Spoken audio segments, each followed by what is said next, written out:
लकुलेश ने महादेव का आवाहन किया है। यदि लकुलेश ने महादेव को उनके मूल रूप में पा लिया तो त्रिमूर्ति खंडित हो जाएगी। स्वामी ने सदैव जगत के कल्याण के बारे में ही सोचा, किंतु इस बार प्रथम बार वो केवल अपने भक्त के बारे में सोच रहे हैं।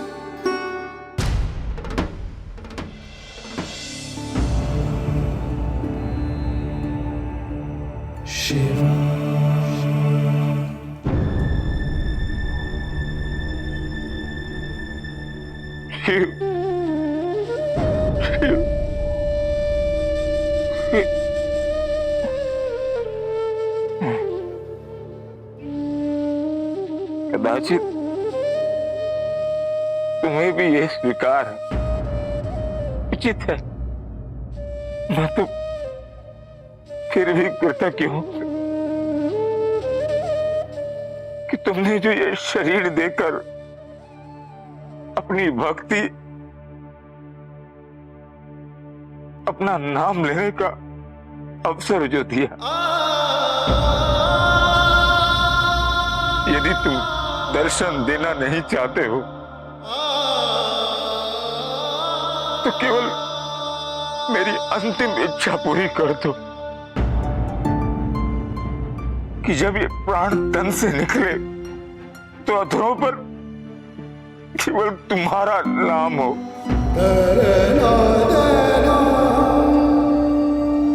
जो इस जीवन में पा न सका, कदाचित मृत्यु उपरांत पा सकूं। शिव,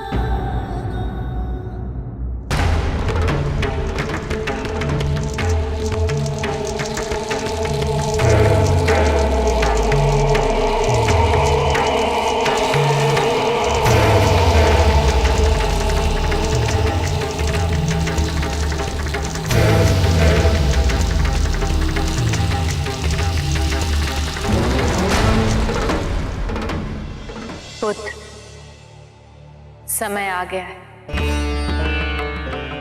हमें देवी लक्ष्मी और देवी सरस्वती के साथ अपने मूल स्वरूप में लौटना होगा।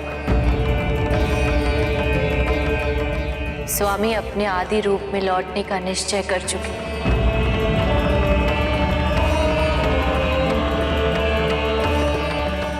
और यदि ऐसा हुआ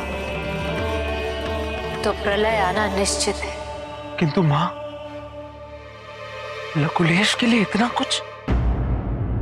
लकुलेश के लिए नहीं पुत्र, स्वामी के लिए। माता, हमें तो हमारे प्रभु वापस चाहिए, और ये आपके सिवा कोई नहीं कर सकता।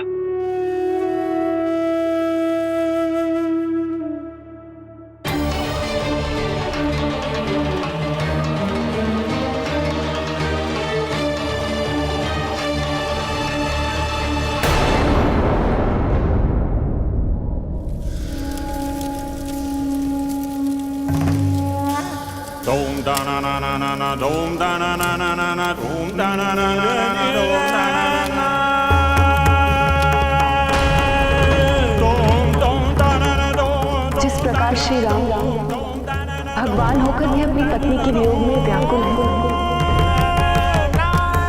उसी प्रकार यदि मैं आपसे अलग हो गई तो क्या आप भी?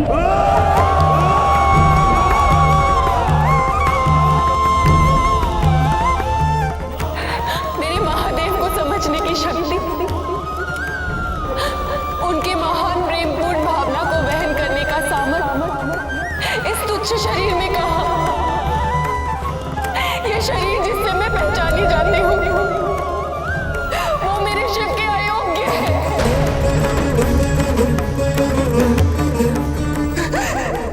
इस शरीर को त्याग किए बिना मैं महादेव की नहीं हो सकती थी।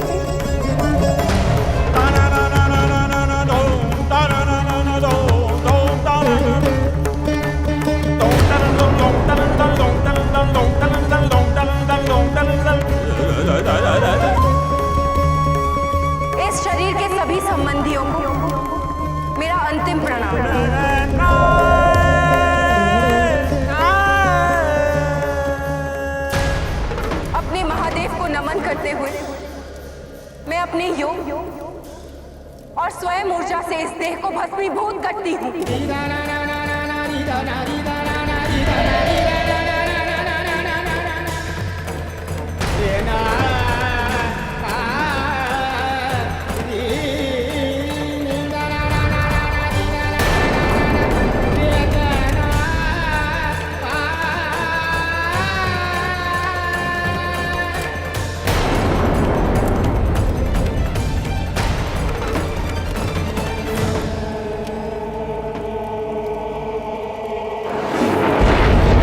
का एकमात्र स्रोत भैरवी, देवी का आदि रूप, जो देवी को धारण करना पड़ा क्योंकि और कोई उपाय भी नहीं था। जो लकुलेश को सृष्टि चक्र की वास्तविकता से अवगत कराएंगी और इस प्रकार संभवतः त्रिमूर्ति का विघटन रोकने में सक्षम होंगी वो।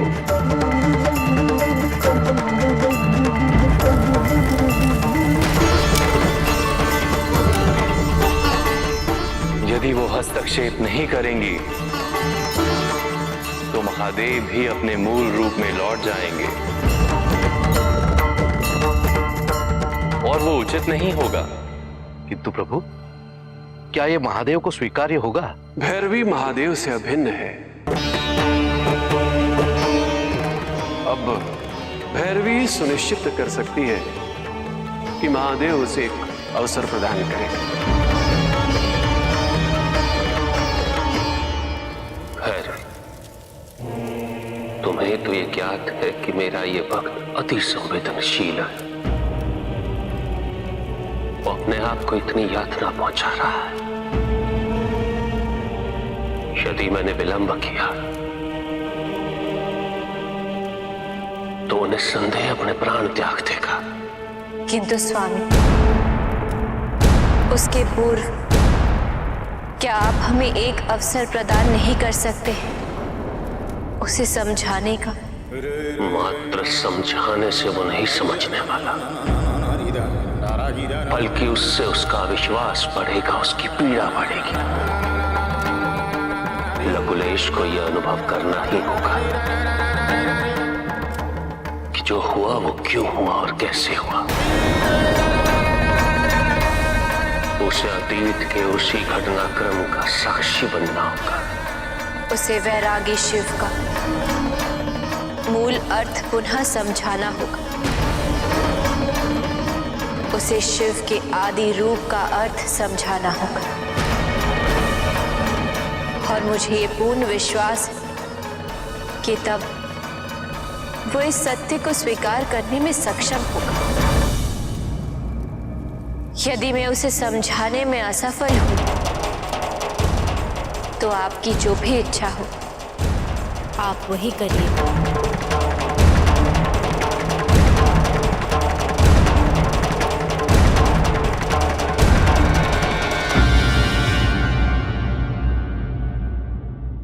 श्वास की डोर को निस दिन हर क्षण शिव के नाम से पुष्पित किया। गुरु ही ईश्वर, गुरु ही पूजा, सब कुछ शिव को अर्पित किया। श्वास की इस डोर को तज के शिव की भस्म से पुनः सज के अर्च पुष्प हो मैं तो चलता हूँ। शिव शरण में मैं तो चलता हूँ। शिव शरण में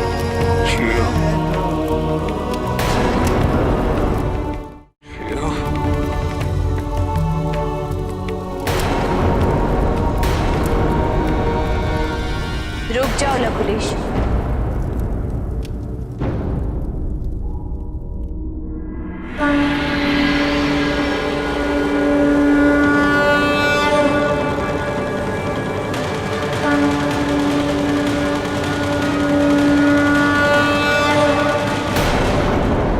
देवी, मुझे क्षमा कीजिए, मैं आपको पहचान नहीं पाया। देवी, तुम जो करने जा रहे हो वो उचित नहीं। तुम अपने आराध्य को समझने, उन्हें पहचानने में भूल कर रहे हो। नहीं देवी, पहचानने में भूल कैसे हो सकती है? जो मुझे उनके दर्शन ही नहीं हुए। दर्शन तो हुए हैं लकुलेश, किंतु तुम उन्हें इस रूप में स्वीकार करना ही नहीं चाहते। न मेरा शिव कभी गृहस्थ था और ना हो सकता है।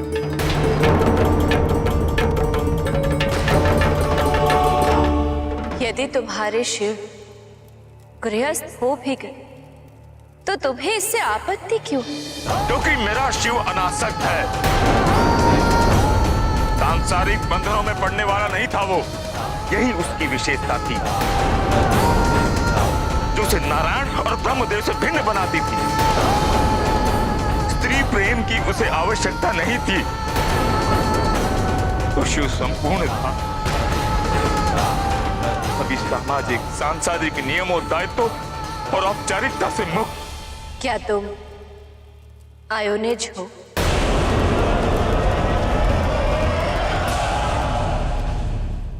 नहीं ना, तुमने भी तो एक मनुष्य योनि से ही जन्म लिया। तुम्हारी उत्पत्ति का आधार भी तो तुम्हारे माता पिता का विवाह है। उन्होंने सारी औपचारिकताओं को पूर्ण करते हुए तुम्हारा पोषण किया है।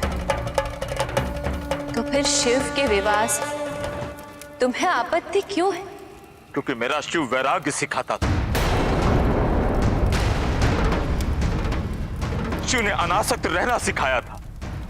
शिव ने सिखाया कि वैराग्य एकमात्र उपाय है कर्म चक्र से मुक्त होने का, मोक्ष प्राप्त करने का। जिसने मुझे और अनेक भक्तों को यह ज्ञान दर्शन दिया, ये मार्ग दिखाया। वो स्वयं इसके विपरीत जाकर उन सभी भक्तों के साथ विश्वासघात नहीं कर सकता। दोष तुम्हारे दृष्टिकोण का है,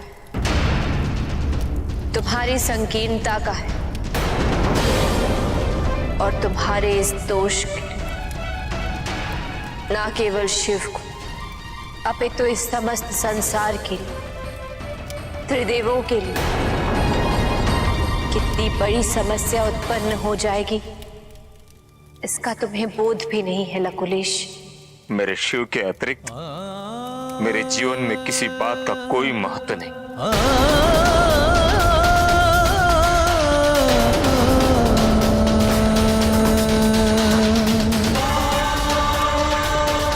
अब मेरा आत्मता ही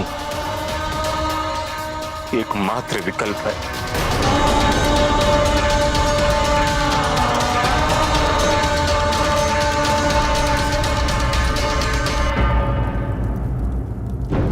समय आ गया है। अब केवल एक ही विकल्प शेष है।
प्रभु के अश्रु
शिव शिव शिव शिव शिव शिव शिव आद्य अनंत शिव योगी महादेव आद्य अनंत शिव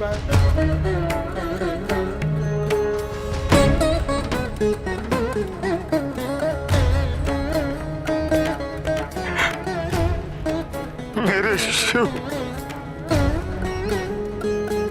तुमने मेरी सुन ली।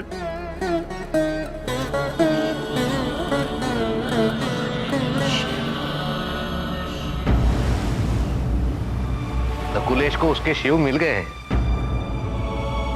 अर्थात माता का भैरवी रूप में प्रकट होना सार्थक रहा। किंतु नकुलेश ने केवल यह स्वीकार किया है कि उसे उसके शिव मिल गए। उसके शिव गृहस्थ भी हो सकते हैं, ये अभी भी उसे स्वीकार नहीं। देवी भैरवी यदि नकुलेश को यह समझाने में असमर्थ रही तो स्वयं महादेव को हस्तक्षेप करना पड़ेगा। अर्थात नकुलेश को समझाने के लिए सृष्टि चक्र और सृजन की कथा का पुनर्कथन अनिवार्य हो जाएगा देवर्षि। सती रहस्य का पुनर्कथन आवश्यक हो जाएगा।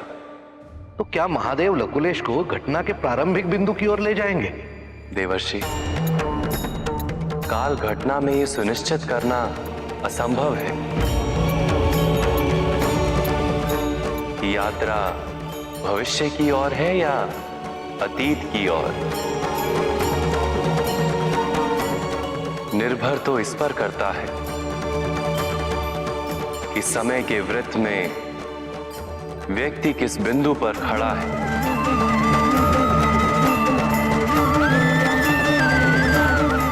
और किस ओर उन्मुख है।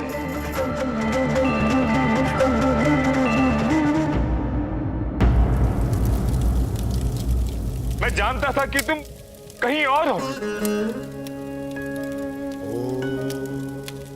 मैं भटक गया। हाँ शिव, मैंने सोचा तुम मुझे कैलाश पर मिलोगे, किंतु जब मैं तुम्हें वहां ढूंढते ढूंढते पहुंचा तो जानते हो मुझे कौन मिला? कोई बहरूपिया। तुम यहां साधना में लीन हो और वो वहां सबको कह रहा है कि वो शिव है। तुम्हारी अनुपस्थिति का लाभ उठा रहा है।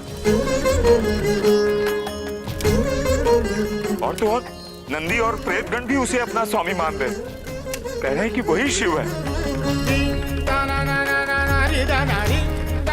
तो मैं मूर्ख नहीं, मैं समझता हूं मेरा वैरागी शिव कभी गृहस्थ हो ही नहीं सकता।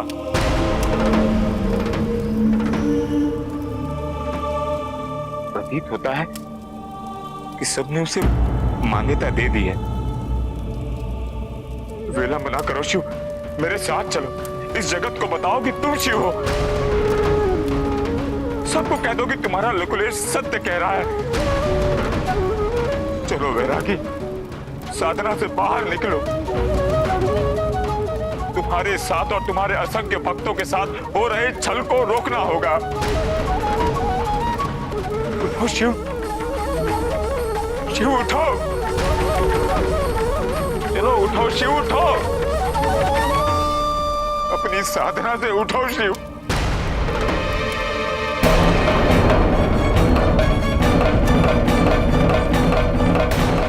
उठो शिव, उठो। उठो, अपनी साधना से बाहर आओ। तुम समझ क्यों नहीं रहे हो कि संकट कितना बड़ा है? तुम्हारे नाम पे फैलाई जा रही भ्रांति के प्रति तुम पूर्णतः उत्तरदायी हो। जब तक ये जगत तुम्हारे इस रूप का दर्शन कर नहीं लेता तब तक उसे विश्वास नहीं होगा। शिव उठो, अपनी साधना से उठो। मेरे वैरागी शिव उठो।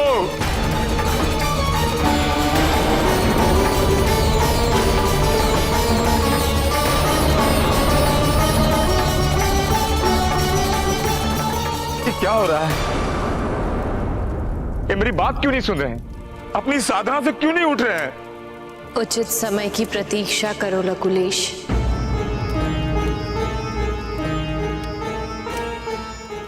शिव के लिए उचित समय क्या है? वो समय से बाध्य नहीं है। तुम्हें स्मरण नहीं है, किंतु ऐसा पहली बार नहीं हो रहा है और ना ही अंतिम बार। तुम्हारे शिव असंख्य बार साधना से बाहर आए और आते रहेंगे,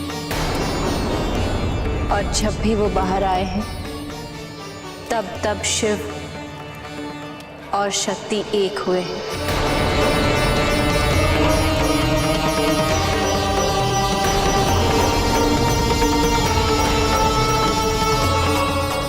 और ये चक्र चिरकाल तक इसी प्रकार चलता रहेगा।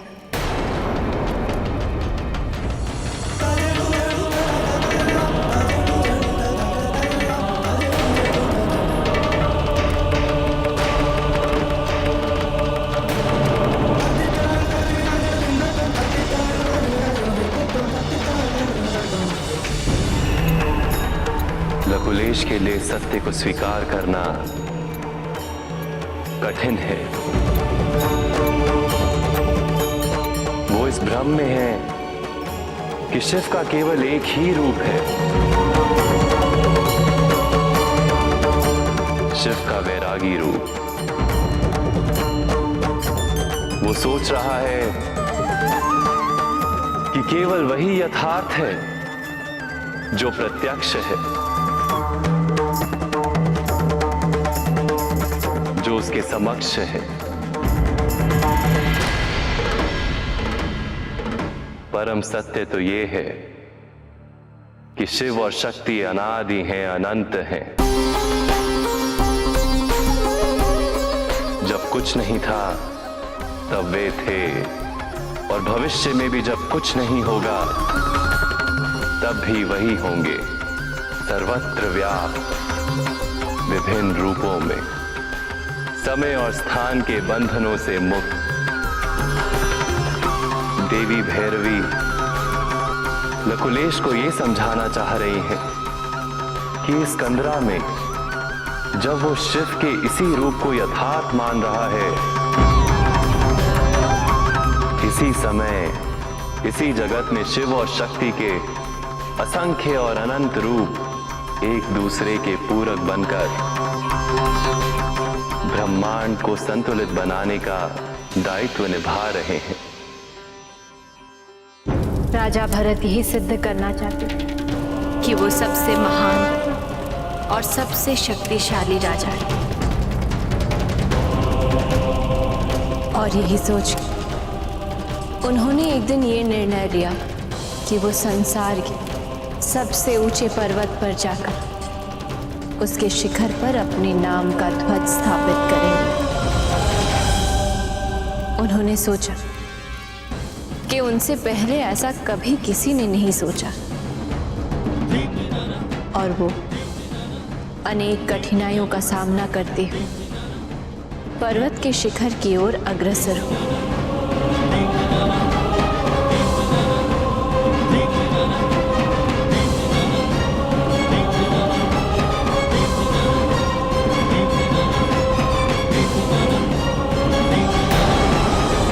जानते हो, जब वो शिखर पर पहुंचे तो उन्होंने क्या देखा? उन्होंने देखा वहां पहले से ही कई ध्वज लहरा रहे थे।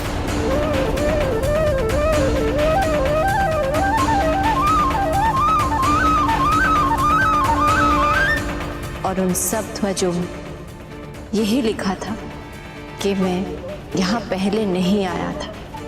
राजा भरत स्तब्ध रह गए।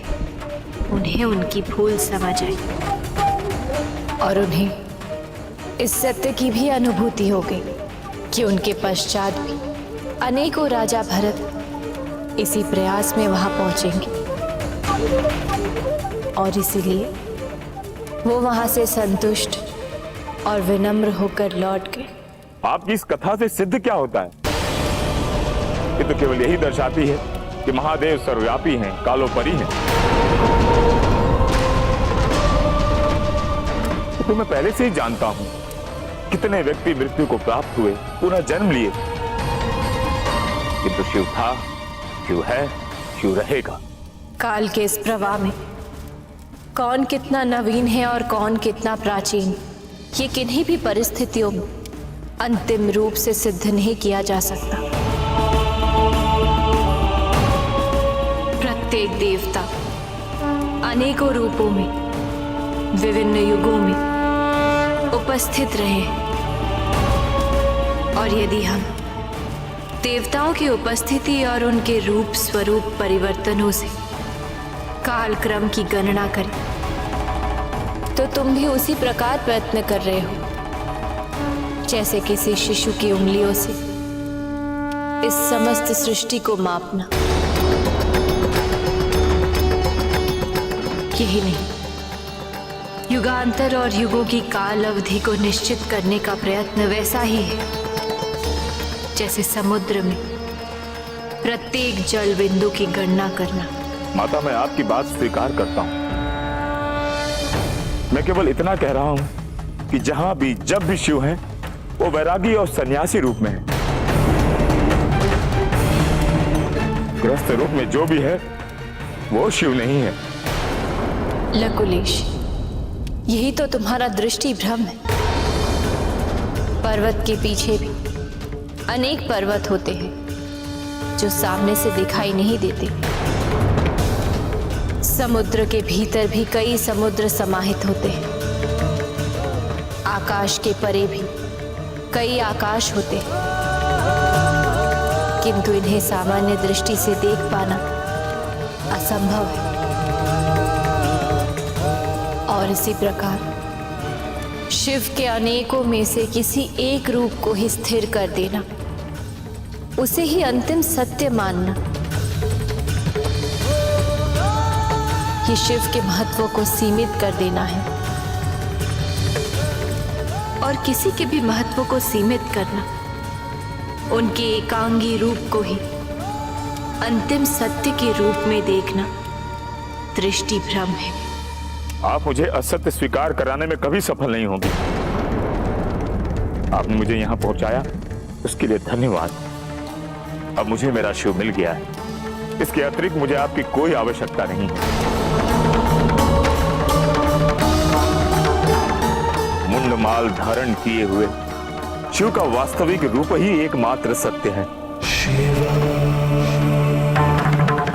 क्या तुम्हें ये ज्ञात है लकुलेश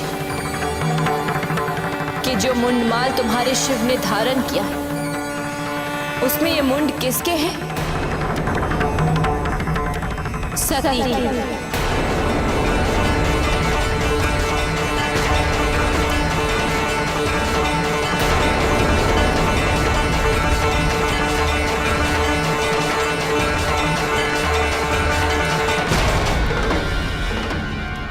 और तुम्हारे शिव ने ये मुंडमाल इसीलिए धारण किया है क्योंकि काल क्रम में ये सभी उनकी पत्नी रही।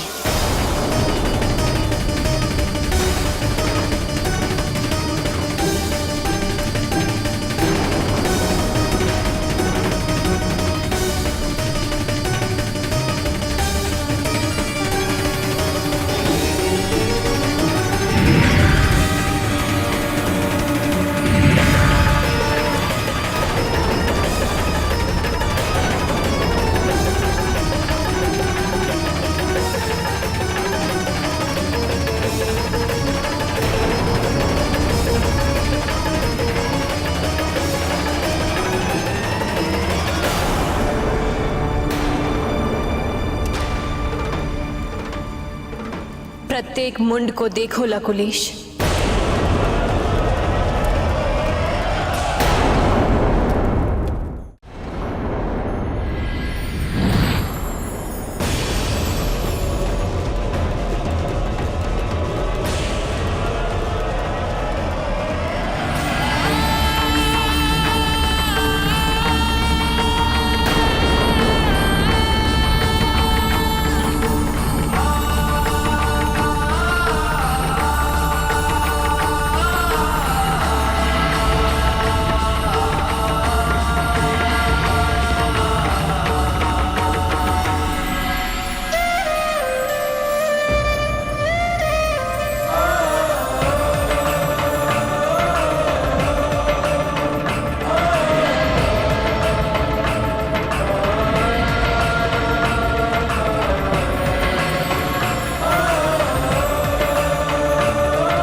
नहीं शिव,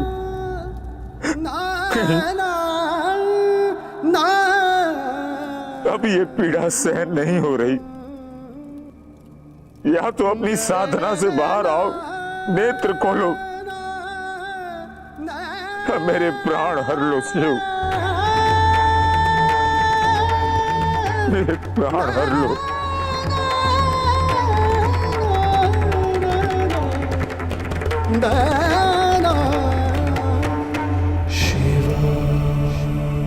लकुलेश,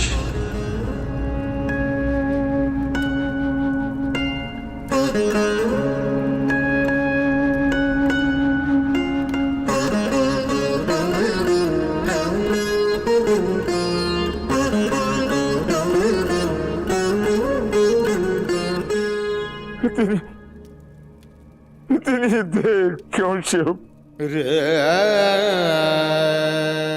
इतनी देर क्यों?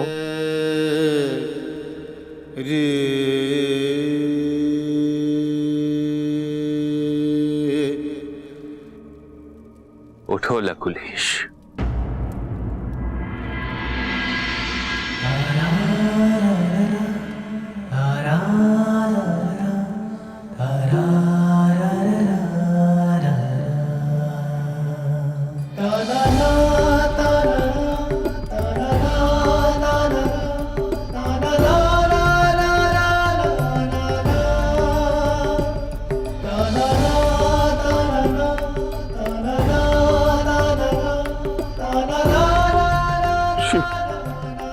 देखो देखो, तुम्हें ढूंढते ढूंढते कहां तक आ गया हूं मैं।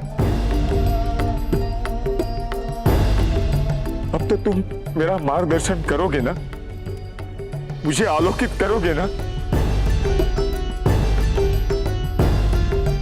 एक और माता भैरवी की बातें, एक और तुम्हारा ये रूप,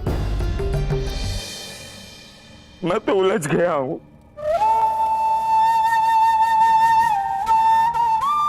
ये सब क्या हो रहा है शिव? ये सब क्या हो रहा है? जिसने मुझे जिस रूप में चाहा, मैं उसे उसी रूप में मिला।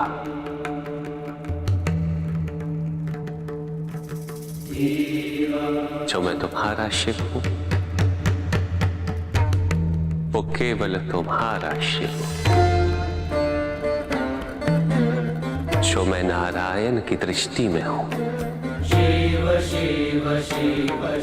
वो केवल उनका शिव हूं। अनंत शिव, मैं प्रत्येक के लिए उसके मन अनुकूल हूं। अनंत शिव, किंतु तुम अपनी दृष्टि के शिव के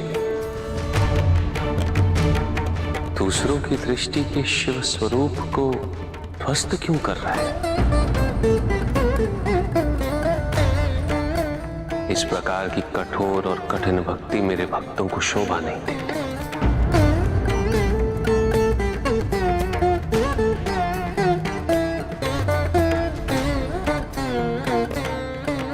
वो ही हूं जो सबका और सब में एक ही हूं।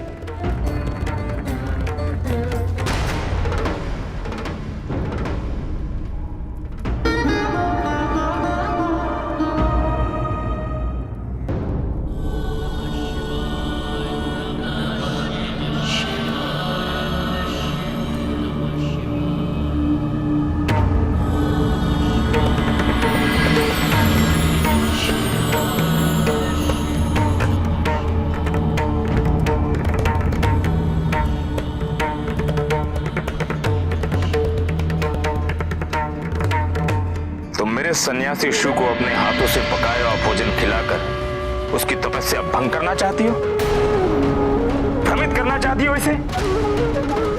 एक वैरागी की भक्त होना क्यों नहीं ये श्रृंगार और इन आभूषणों का परित्याग कर देती? उतार के फेंक दो ये मंगलसूत्र।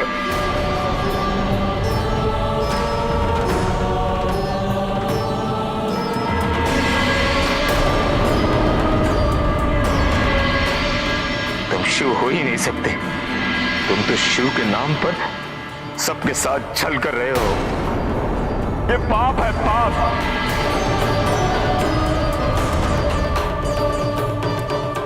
मैंने क्यों महादेव?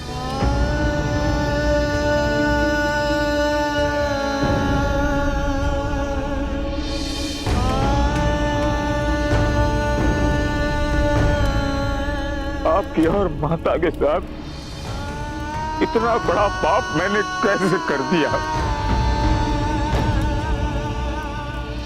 नहीं प्रभु नहीं, मुझे इसी क्षण मोक्ष दे दीजिए,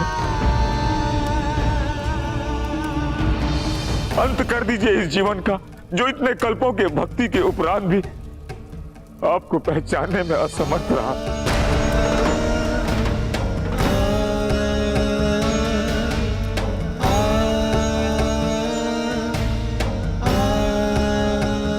ये कहां मांगा था मैंने? मैं तो केवल आपका नाम लेते हुए जीवन व्यतीत करना चाहता था, किंतु मैंने क्या किया? अपने ही आराध्य को दुख पहुंचाया। नहीं लकुलेश, तुम्हारा कोई दोष नहीं। तुम्हारी उद्विग्नता तो निमित्त मात्र है। तुम्हारे माध्यम से तो समस्त संसार को सृष्टि चक्र, जीवन चक्र समझने का अवसर प्राप्त होगा।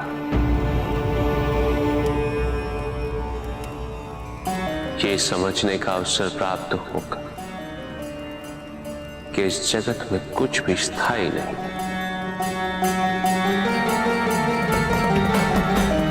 सब कुछ परिवर्तित होता रहा है और होता रहेगा।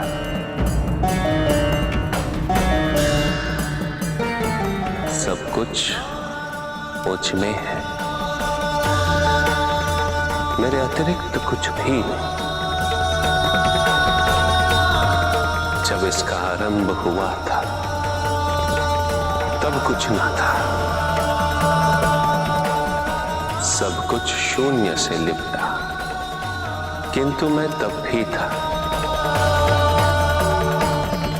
और जब कुछ भी नहीं रहेगा तब भी मैं रहूंगा।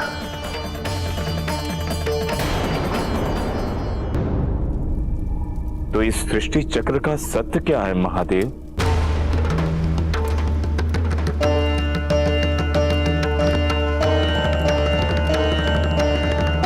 उसे समझने के लिए तुम्हें सती रहस्य समझना होगा।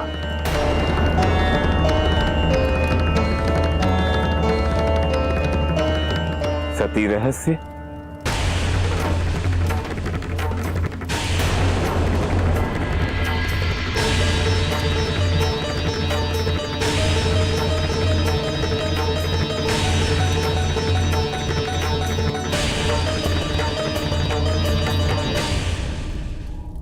मैं तुम्हें बताता हूं। महादेव देव महादेव देव कुछ आरंभ कैसे हुआ।